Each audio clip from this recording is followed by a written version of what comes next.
Marilyn could have recited the telephone directory backwards and received a legion of worshipers. Her films How to Marry a Millionaire and Gentlemen Prefer Blondes brought in hundreds of millions of dollars for Fox Studios. The conflict of the fabricated myth left Marilyn in a constant state of anxiety and confusion over the sex goddess identity she had created. She told Dad, "This afternoon, I did my first scene with Michael Chekhov from the cherry orchard in his home. You know, Bernie, it was more exciting than to act on any movie set I've ever been on." That's fantastic. I mean, Chekhov, he's considered like the greatest acting coach of our time, part of the Reinhold ensemble. Not so fantastic. In the middle of our scene, Chekhov suddenly stopped me and he looked at me. "May I ask you a question?" "Anything," I told him. "Will you tell me truthfully, were you thinking of sex while we played the scene?" "No," I told him. "Mr. Chekhov, there is no sex in the scene. I wasn't thinking of it at all." And then he questioned me real seriously. "You had no half thoughts of embraces or kisses in your mind?" I kept repeating, "No, none." I insisted I was really concentrating on the scene. And then he started to act very strange and to pace back and forth. "All through the scene, I kept receiving sex vibrations from you, as if you were a woman in the grip of passion. Now, I see the difficult problem the studio has. Marilyn, no matter what you are doing or thinking, you give off these vibrations." But then he was very honest and forthright with me and said that the studio doesn't care anything about me as an actress, and I'm making a fortune for them by vibrating in front of the camera. For our sitting, Marilyn brought a pocket edition of Rilke's Selected Poems in McIntyre's superb translation, which he had given her last year. And I was amazed how she started to read in German in her Gentlemen Prefer Blondes Lorelei voice. Lorelei. Right. as she called it. This poem, Rilke, called Madness. The girl in the poem in it is as mad as Ophelia. Marilyn's selection of this morbid subject seemed strange to me at the time, when this bright, beautiful future lay ahead of her. "One night I might read my poems to you if you promise not to laugh at me." Oh, I promise. I knew then that Norma Jean was not dead. She was only hiding under net stockings. Dad wrote in his journal, Deep down in her psyche, still gnawed a dissatisfaction with her fame, based solely on her physical attributes rather than her acting talent.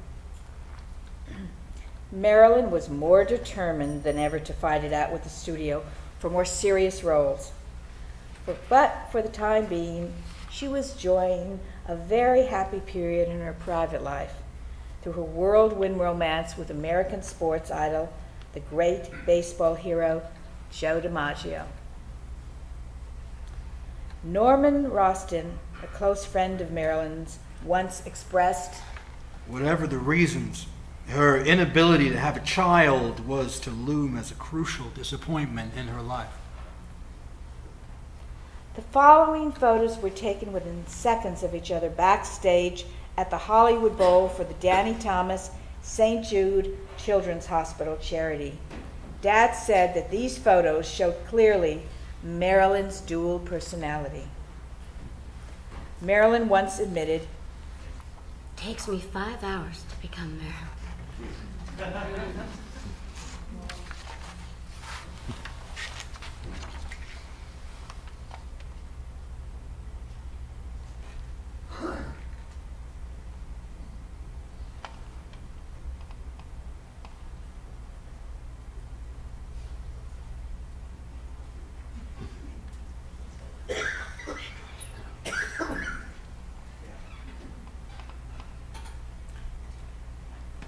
Marilyn's press agent Roy Croft said,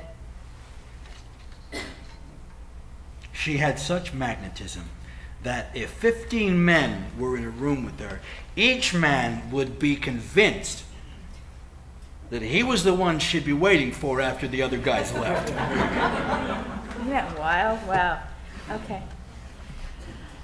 Marilyn once said, I feel that beauty and femininity are ageless and can't be contrived.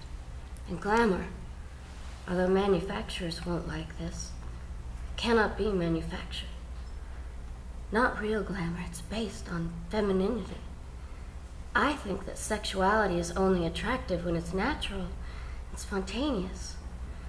This is where a lot of them miss the boat. And then something I just like to spout off on. We are all born sexual creatures, thank God, but it's a pity so many people despise and crush this natural gift. Art, real art, comes from it. Everything.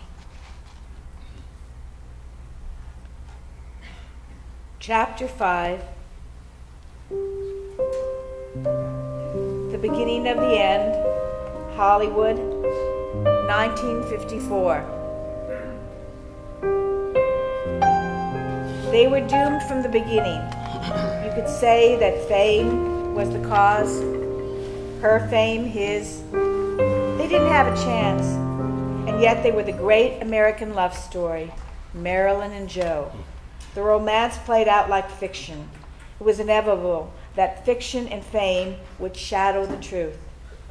They were the best thing that ever happened to one another. Back in Hollywood, Dad wrote, Marilyn's been heavily sedated.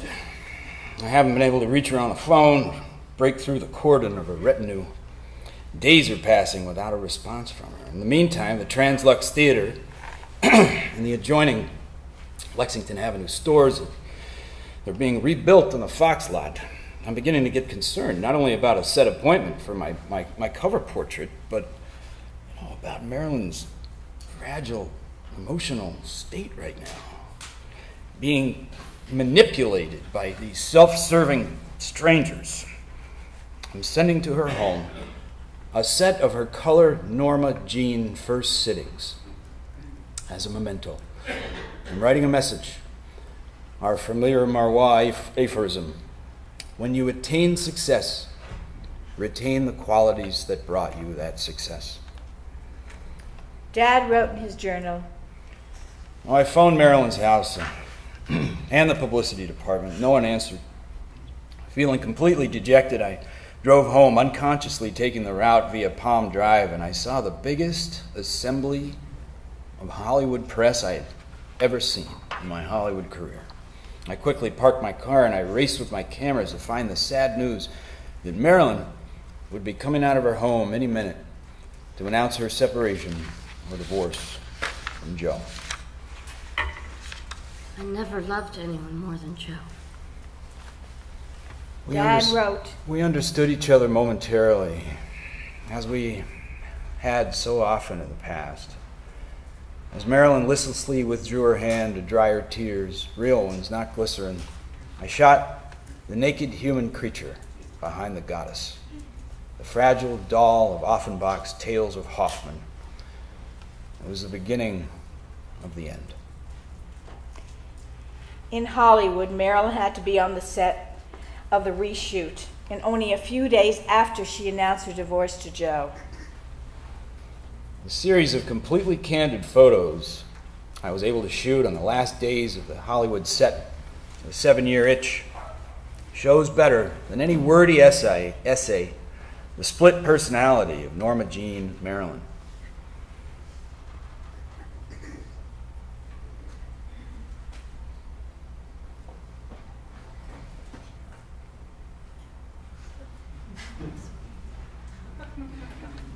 She was the vibrant Marilyn her public knew. The lost waif I had photographed a few days before was buried again under the retinue of sleeping pills from the studio physician.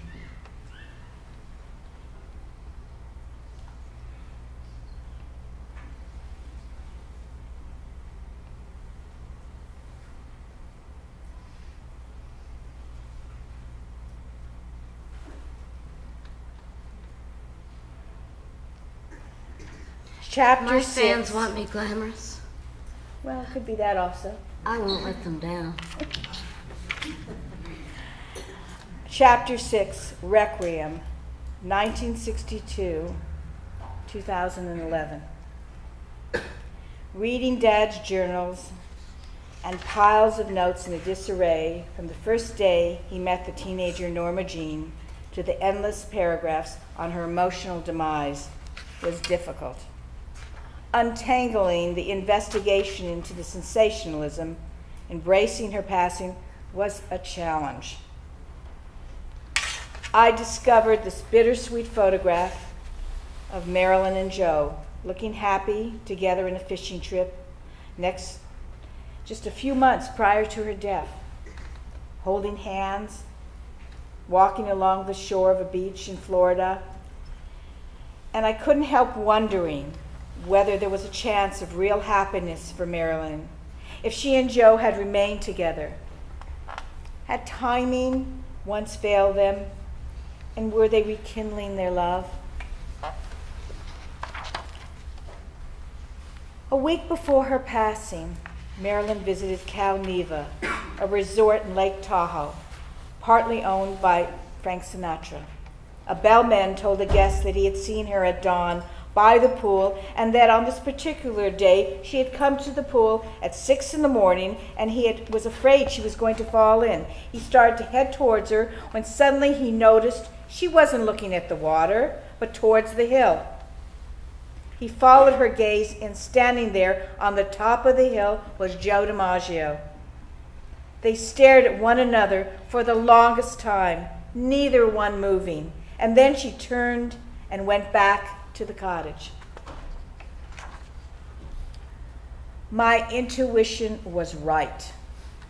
Morris Engelberg, Joe DiMaggio's confidant and attorney, revealed to me that Joe and Marilyn were set to remarry on August 8th, 1962, the exact day she was buried. Joe told Morris, "Instead of kissing Marilyn at the altar, I kissed her in her casket." In 1982, Dad wrote, It was on a Saturday 20 years ago that a deeply depressed, lonely young woman left silently the noisy revolving stage called life. In searching through my dad's files and suitcases, I found a 3-page letter from Bobby Kennedy's longtime friend, John Bates, written to Dad on October 8th, 1986. The letter proved that Bates and his family were with Bobby Kennedy and his wife Ethel and 2 children at the Bates Ranch in Gilroy, California during the weekend of Marilyn's passing. John Bates Jr. was kind enough to send me these unpublished snapshots of that weekend, which denounced all the gossip mongers' theories that implicated Bobby Kennedy in Marilyn's untimely passing. These photos were taken during the unveiling of the bust of the late President John Fitzgerald Kennedy at the Catholic University in Rio de Janeiro. My dad presented Robert Kennedy with a photograph of his brother John in 1965. Dad said, I could hardly finish my sentence. I was so emotionally charged. Robert Kennedy, with the reputation of a tough Irish street fighter, had moist eyes, and he pressed my hand warmly. "Allow me to read what Marilyn wrote. I like old people. They have great qualities younger people don't have. I want to grow old without facelifts. They take the life out of a face, the character. I want to have the courage to be loyal to the face I've made.